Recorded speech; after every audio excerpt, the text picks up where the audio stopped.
Abdel-Salem Itache, élu MODEM en Seine-Saint-Denis, ainsi que Gilles Casanova, consultant en stratégie et communication, également ancien membre du cabinet ministériel spécialiste des questions de défense. Bonsoir messieurs, merci d'être avec nous sur ce plateau. Je commence avec vous, Gilles Casanova. Acte 17 des Gilets jaunes, un peu moins suivi aujourd'hui, mais manifestement, les Gilets jaunes sont toujours là et surtout, ils préparent la grande manifestation de la semaine prochaine puisque ça va marquer la fin du grand débat. Que faut-il en attendre, selon vous ?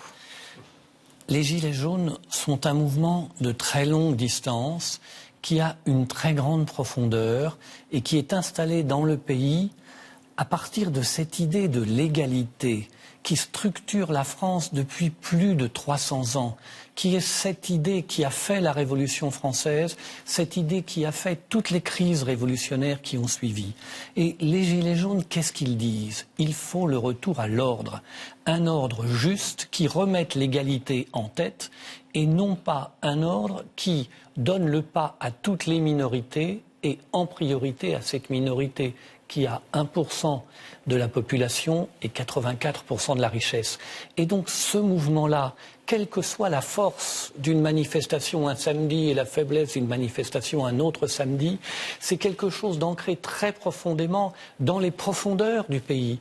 Et tant qu'on n'aura pas répondu à cette question de l'ordre juste, et c'est pourquoi ils s'adressent aux gouvernants. Ils ne s'organisent pas, ils ne font pas une pyramide de contre-pouvoir. Ils ressemblent beaucoup plus à ces mouvements de 1740 à 1780 qui se tournaient vers le souverain en disant « rétablissez un ordre juste ». Abdel-Salem Itache, on le voit, il y a toujours quelques heures, en fin de manifestation, c'est le moment de la dispersion. En tout cas, les Gilets jaunes occupent toujours le terrain. On a entendu Édouard Philippe, le Premier ministre, cette semaine, prendre un peu les devants de la fin de ce grand débat. Il a dit que peut-être le risque déceptif était important. Ce sera le cas, selon vous ? Alors, il m'importe peu ce que... Les remarques des uns et des autres importent peu. Ce qui importe aujourd'hui, ce sont les revendications qui ont été portées par les Gilets jaunes. Et moi, je tiens à vraiment apprécier et reconnaître la volonté, le déterminisme des citoyens qui sont sortis dans la rue et qui ont tenu tout ce temps-là et qui sont un exemple dans le monde. Parce qu'on le voit aujourd'hui... je vais prendre l'exemple de l'Algérie où justement aujourd'hui on se retrouve avec des citoyens qui sortent tous les vendredis. À l'identique des Gilets jaunes qui sont sortis tous les samedis. Donc on est un exemple... Pas pour les mêmes raisons. Hein. Pas pour les mêmes raisons. Quoique, vous savez, le pouvoir d'achat, vous retrouverez beaucoup de problèmes qui sont récurrents et qui font qu'aujourd'hui, ces citoyens ne sont pas représentés. De la même manière. Moi, ce que je veux juste dire, c'est que les citoyens qui sont sortis sont d'un déterminisme et ont besoin que l'on réponde à leurs aspirations. Il y a eu le grand débat, la parole citoyenne a été libérée, ça a permis un tas de réunions, j'ai participé à plusieurs de ces réunions, ça a été catalyseur d'un tas de remarques et de volonté des citoyens de changer, de réformer ce pays. Voyons où cela va nous mener, mais dans tous les cas, vous savez, le citoyen, dans tous les cas, il a le dernier mot. Parce que s'il n'y a pas de réponses qui iront dans le sens du citoyen, les citoyens ressortiront dans la rue, ils rendosseront le gilet jaune et ils seront à nouveau dehors. Donc c'est dans l'intérêt du gouvernement que d'apporter des réponses et de permettre à nos concitoyens de pouvoir vivre décemment et pas être à découvert le 15 du mois. Gilles Casanova, effectivement, les Français attendent des réponses à l'issue de ce grand débat. Officiellement, il doit prendre fin le 15 mars, en ligne en tout cas. Emmanuel Macron a déjà prévu peut-être de le prolonger parce qu'il a des déplacements en Afrique. Il joue les prolongations en sa faveur, selon vous ? Il aime bien faire de la télévision. Il avait dit que sa pensée était trop complexe pour faire des interviews télévisées. Et puis maintenant, 3 heures, 4 heures, 5 heures de télévision. Jusqu'à 8 heures, même. Ça ne lui fait pas peur, jusqu'à 8 heures. Vous savez, c'est une drogue, la télévision. Je ne suis pas sûr que les Français aient le même engouement puisque les audiences maintenant s'effondrent totalement pour ces apparitions télévisées. Vous dites que c'est une drogue, mais c'est aussi une façon de faire campagne. Hein. C'est ce que l'opposition dit. Il fait campagne, mais le CSA dit non, pas du tout, c'est très normal. Mais ce qui me semble la grande question, c'est ce que le porte-parole du gouvernement et le président lui-même avaient dit à l'ouverture du grand débat. On va débattre, mais à l'issue, nous ferons exactement ce que nous avions prévu de faire avant, sans aucun changement. Si c'était de nouveau cela, et c'est ce que laisse entendre le Premier ministre, on peut penser que les semaines de débat n'auront été un réchauffement d'une marmite qui risque alors d'exploser parce que les gens auront le sentiment que c'est vraiment cause toujours et qu'on s'est moqué d'eux en les faisant débattre et puis en refermant la marmite. La France est une marmite qui explose régulièrement et l'exécutif devrait prendre cela en compte et revenir sur cette idée qu'ils ne vont rien changer à l'issue du grand débat, car dans ce cas, c'est un pur suicide. Abdel-Salem Itache, 62% des Français pensent que l'exécutif ne tiendra pas compte des contributions citoyennes. Et je reviens sur ma question précédente. Le Premier ministre a dit qu'il y aurait peut-être des déçus. Ça veut dire déjà qu'ils ne vont pas répondre aux revendications, à toutes les revendications, en tout cas des Français. Alors si vous me demandez si j'ai lu dans le Marc de Café ce matin, je vous dirais que non. Que je ne peux pas présumer de la parole des citoyens. Mais pourquoi le Premier ministre alors dit certains seront déçus? Posez-lui la question, je ne répondrai pas à sa place. C'est un aveu d'échec, de ne pas prendre en compte, en tout cas. Peut-être de sa part, il faudra lui poser la question. Moi, je trouve que c'est un formidable espoir que de permettre aux citoyens d'exprimer leurs paroles, de dire où est le mal-être et d'avancer des propositions. Et d'ailleurs, c'est comme ça que ça doit se passer. Vous avez assisté à ces grands débats. Qu'est-ce qu'il en ressort essentiellement aujourd'hui? Beaucoup de colère. Beaucoup de colère de gens qui, justement, je l'avais évoqué, les gens qui ne finissent pas le mois, de ces travailleurs pauvres qui sont en difficulté, qui ont parfois 2-3 loyers de retard, qui ne s'en sortent pas et qui, des fois, sont obligés de choisir entre le médecin et manger convenablement. Et ce qu'ils réclament, alors, principalement, dans l'ordre, c'est plutôt des mesures de fiscalité, réduire la dépense publique, plus de démocratie également dans la représentativité de l'État? Plusieurs aspects. D'abord, l'aspect économique, en effet. L'idée de permettre de pouvoir vivre décemment, c'est aussi avoir des salaires à la hauteur de la vie que l'on a et des activités que l'on a avec les enfants que l'on a. Ensuite, il y a aussi des réponses écologiques où des personnes avaient apporté des idées. Et vous voyez, par exemple, il y a une piste qui est, je pense, pertinente. Lorsque l'on prend le prix du carburant, le carburant net, et lorsque l'on y rajoute 61% de TICPE, et qu'ensuite on rajoute 20% sur cet ensemble-là qui est carburant raffiné plus TICPE, c'est juste scandaleux. Et que l'idée de certaines personnes qui étaient venues, c'était de dire c'est là qu'on doit aller chercher l'argent pour financer la transition écologique et permettre à nos concitoyens d'acheter des voitures beaucoup plus propres sans que ça ait à leur coûter. Vous voyez, donc les idées viennent des citoyens. Donc, et c'est là, nous élus, nous sommes au service des citoyens, nous devons les écouter. Ce sont eux qui apportent justement des propositions et c'est dans ce sens-là qu'il faut aller. S'ils ne vont pas dans ce sens-là, ils iront dans le mur, c'est certain. Gilles Casanova, on le voit, les Gilets jaunes, même s'ils sont plus ou moins nombreux au fil des semaines, occupent toujours le terrain dans la rue. Ils veulent revenir à l'esprit des débuts, c'est ce qu'on a entendu aujourd'hui, qui était plus de pouvoir d'achat, c'est parti de cette fameuse taxe sur le pétrole. Est-ce qu'ils ont réussi aujourd'hui à revenir dans cet esprit des débuts comme ils le souhaitent, selon vous? On a oublié leurs revendications, finalement. L'information majeure pour eux cette semaine, c'est les 5 premières fortunes de France ont gagné 14,5% en richesse cette année.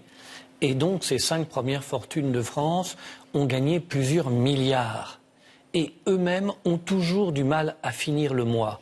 C'est cette question qui reste clé pour eux. D'un côté, la France reste le premier verseur de dividendes au monde. De l'autre côté, ces plus riches s'enrichissent plus vite que dans n'importe quel autre pays du monde. Et de l'autre côté, ça va toujours plus mal pour eux. Donc, cette idée de l'égalité, de rétablir un peu d'égalité, c'est le cœur de leur mouvement. Alors, il peut dévier à un moment sur telle ou telle demande institutionnelle, mais le cœur du cœur, il est là. Et régulièrement, tous les mois au moins, une information vient rappeler que ce problème est lancinant et que la politique de l'exécutif tout entière tournée vers l'idée qu'il faut conforter les 45 000 Français les plus riches pour que la France aille mieux n'aboutit pour l'instant qu'à un recul. On va regarder, je vous coupe, et pardonnez-moi Gilles Casanova, on va voir ces images en direct des Champs-Élysées où vraisemblablement la police est en train de gazer et de se servir des canons à eau pour repousser les manifestants. Notre reporter Mona Hamoud est sur place. On va prendre la direction de Mona dans quelques instants. Vous le voyez donc, opération de dispersion par les forces de l'ordre et des Gilets jaunes qui sont toujours présents sur ces Champs-Élysées. Un peu moins nombreux que la semaine dernière. Que faut-il en penser, Abdelassem Itache? Vous faisiez la comparaison avec l'Algérie, mais en Algérie, les manifestations sont pacifiques et se déroulent très bien. Oui, elles sont pacifiques et en fin de cortège, ils nettoient tout pour ne laisser aucune trace. Vous voyez bien l'intelligence d'un peuple qui est déterminé de la même manière que les citoyens français, qui n'ont pas l'intention de se laisser priver justement de cette occasion de remettre les pendules à l'heure. Et évidemment, aujourd'hui, le souci qui est rencontré par les citoyens, on l'a abordé sur l'aspect économique, c'est de ne pas vivre décemment alors que ces personnes travaillent. Il faut une nouvelle donne. Il faut permettre justement ce changement. Lorsque les citoyens ont choisi Emmanuel Macron, il y avait un rejet d'une classe politique et un renouvellement du paysage citoyen. Les citoyens sont déçus aujourd'hui parce qu'ils se rendent compte que le changement n'a pas eu lieu. Donc aujourd'hui, il faut vraiment un renouvellement et une nouvelle donne politique pour justement permettre aux uns et aux autres de pouvoir vivre décemment de leur travail pour ceux qui travaillent et pour ceux qui ne travaillent pas de trouver du travail. Casanova, plus personne ne se fait d'illusions et n'attend pas grand-chose finalement de ce grand débat national. Éric Drouet mise sur une internationalisation de ce mouvement. Est-ce que c'est envisageable selon vous? Je pense que les débats politiques ont lieu dans un cadre national parce que c'est seulement dans un cadre national que la minorité accepte la majorité. Vous voyez que quand les Anglais n'étaient pas contents des décisions de l'Union européenne, ils ont voté d'en sortir. En France, Emmanuel Macron, qui au premier tour n'avait pas rassemblé plus d'un Français sur 5, a été élu au second tour et les gens n'ont pas défilé, les 4 sur 5 n'ont pas défilé en disant on n'avait pas voté pour lui au premier tour. Alors, ils essaient parce que le cadre national, c'est un cadre où on accepte des règles définies en commun, même si 70% des Français considèrent que la démocratie ne fonctionne plus, ils en acceptent le cadre en souhaitant qu'elle aille mieux. Alors en tout cas, ils essaient de s'inspirer de mouvements comme le mouvement 5 étoiles en Italie. Ils se cherchent une identité, ces Gilets jaunes? Non, pas du tout. La réalité, c'est que c'est un mouvement très profond. Ça n'est pas un parti, ça n'est pas un syndicat, ça n'est pas un groupement. Ils n'ont d'ailleurs pas choisi de représentants. Vous avez quelques figures médiatiques qui ont été essentiellement choisies par les chaînes d'information en continu et qui, dès qu'ils sortent de leur rôle de porte-parole du mouvement en général et eux-mêmes commencent à dire je vais être candidat à ceci ou cela, sont rejetés par ce mouvement parce que cela ne correspond pas à un mouvement qui n'est pas un parti, qui n'est pas un syndicat, qui est un mouvement profond, qui exprime une demande qui s'adresse aux souverains, aujourd'hui l'exécutif qui représente le peuple souverain, pour demander de rétablir un ordre juste, de rétablir l'égalité et la justice. Ça n'est pas un parti politique qui se propose de diriger le pays à la place des dirigeants actuels. Abdessalem Itache, on vient de voir la réaction de la France sur l'ONU qui demande une enquête sur ces violences policières pendant les manifestations des Gilets jaunes. La France ne veut pas admettre que ces LBD sont dangereux? Alors moi, je lance une idée, LBD, lanceur de balles défensives. Moi, je serais pour le baptiser LBO, lanceur de balles offensives. Parce que je ne vois pas ce qu'il y a de défensif à lancer une balle. Et bien sûr, lorsque cet objet est détourné de son usage et que l'on vise des hommes et des femmes à l'œil, ou ailleurs. Hein. Et d'ailleurs, on avait eu une image à une manifestation où on avait un homme qui était debout, les bras en croix, à 50 mètres des policiers, donc aucune forme d'agression, et il prend une balle dans l'abdomen. Ce que je veux dire, c'est que je ne vois pas où est la défense. Ensuite, bien sûr que l'ONU a un droit de regard sur le traitement d'un État à l'égard de son peuple. Donc, qu'une enquête soit faite, c'est un signe justement de bonne santé de l'ONU que d'aller chercher à comprendre. C'est-à-dire qu'on est vraiment dans une démocratie à géométrie variable. Vous voyez, lorsqu'il s'agit d'aller enquêter au Venezuela ou ailleurs, ça ne pose aucun problème et on brandit la démocratie et les droits de l'homme. Et lorsqu'il s'agit de la France, il ne faut surtout rien faire et il faut s'indigner du comportement de l'ONU. Eh bien, moi, je dis que l'ONU doit venir chercher et moi, je suis pour l'interdiction des LBD, que j'appellerai les LBO aujourd'hui, des LBO et toutes ces grenades à fragmentation. Et moi, j'ai une pensée pour toutes ces personnes qui ont été éborgnées. Leur vie a changé. Elle ne sera plus jamais comme avant. Des gens qui ont perdu un œil, qui ont la mâchoire fracturée, des gens qui ont perdu leurs mains en essayant de ramasser une grenade à fragmentation. C'est scandaleux, c'est inhumain d'avoir ce type de comportement. Et lorsque l'on détourne une arme que l'on dit non létale, je peux vous dire qu'elle peut tuer. Et ça, c'est scandaleux. C'est pas arrivé, heureusement. Gilles Casanova, le LBD doit être interdit selon vous. Est-ce que l'exécutif dit on ne peut pas s'en passer dans le maintien de l'ordre aujourd'hui en France? Or, la France est le seul pays à l'utiliser. La France est le seul pays à utiliser ce qu'on appelle le flashball. Et en plus, elle utilise des munitions qui ne sont pas celles du constructeur, mais des munitions bon marché, beaucoup plus dures et donc qui font beaucoup plus de ravages. Le constructeur suisse, hein. Le constructeur est suisse et elle utilise des munitions qui viennent d'autres pays à bon marché. Donc des munitions avec davantage de charge? Des munitions qui font plus de dégâts, plus violentes. tout simplement, qui sont plus dures, qui font plus de dégâts. Donc, tant de pays arrivent à faire sans, pourquoi n'avons-nous que des flashballs? Et puis je dirais simplement que toutes les nuits, à Grenoble, des policiers reçoivent des dizaines de cocktails Molotov, avec toutes sortes de projectiles qui leur sont envoyés, avec des délinquants qui cherchent à tuer des policiers.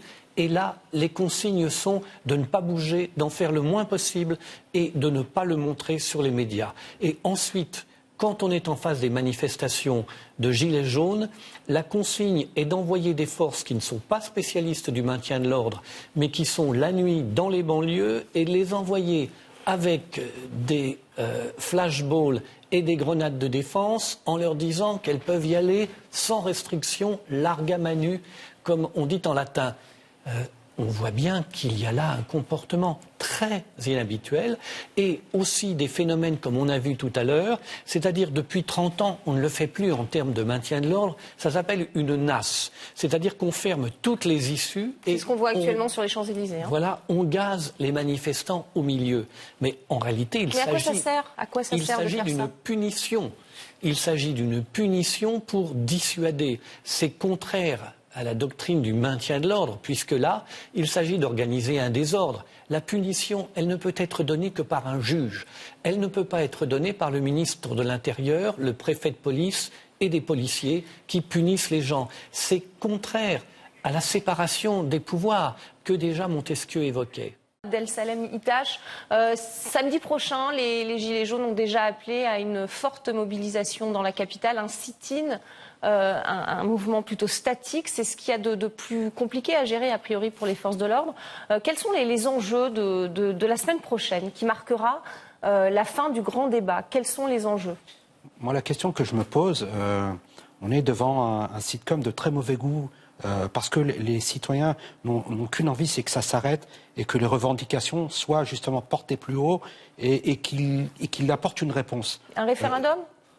Pourquoi pas? Oui, si c'est le choix des citoyens. Oui, en effet. Mais ce que je veux juste dire, on va arriver à l'épisode 18. Est-ce qu'il s'agit de l'épisode 18 de la saison 1 et est-ce qu'après le référendum, on attaque une saison 2? Je ne sais pas, mais dans tous les cas, ce que je disais tout à l'heure en préambule, c'est que les citoyens auront le dernier mot, quoi qu'il arrive. Et s'ils ont le sentiment d'être baladés et qu'il n'y a pas de réponse à leurs aspirations, ils sortiront, il y aura une saison 2 et peut-être une saison 3. Et peut-être plus déterminé. En tout cas, Gilles Casanova, on parlait de saison 1, de saison 2. En tout cas, il y a eu 10 rendez-vous d'Emmanuel Macron avec les Français, 17e acte des Gilets jaunes. Balle au centre, pour vous ou... Non. Il y a des symboles forts sur lesquels l'exécutif ne bouge pas. Par exemple, le rétablissement de l'impôt de solidarité sur la fortune ne concerne que quelques milliers de Français extrêmement riches à qui on demande de contribuer un peu. Et cela, c'est absolument exclu par l'exécutif. Et ça, c'est un symbole qui est vécu par des millions de Français comme quelque chose d'inacceptable, à tort ou à raison. En tout cas, c'est l'avis du peuple souverain s'il avait à se prononcer. Les 577 millions d'euros que l'on rend par an à Bernard Arnault donnent le sentiment à des millions de Français que ça les aiderait à terminer le mois, un tout petit bout de ces 577 millions par an. Et donc, on a là un symbole, et ce symbole, c'est un bouchon qui peut à tout moment exploser. Et si l'exécutif ne veut pas faire un geste dans ce domaine, alors il ne voit pas qu'il n'arrivera pas à communiquer avec les Français, faire un référendum pour diminuer le nombre de députés, ça ne va probablement pas répondre à cette question-là.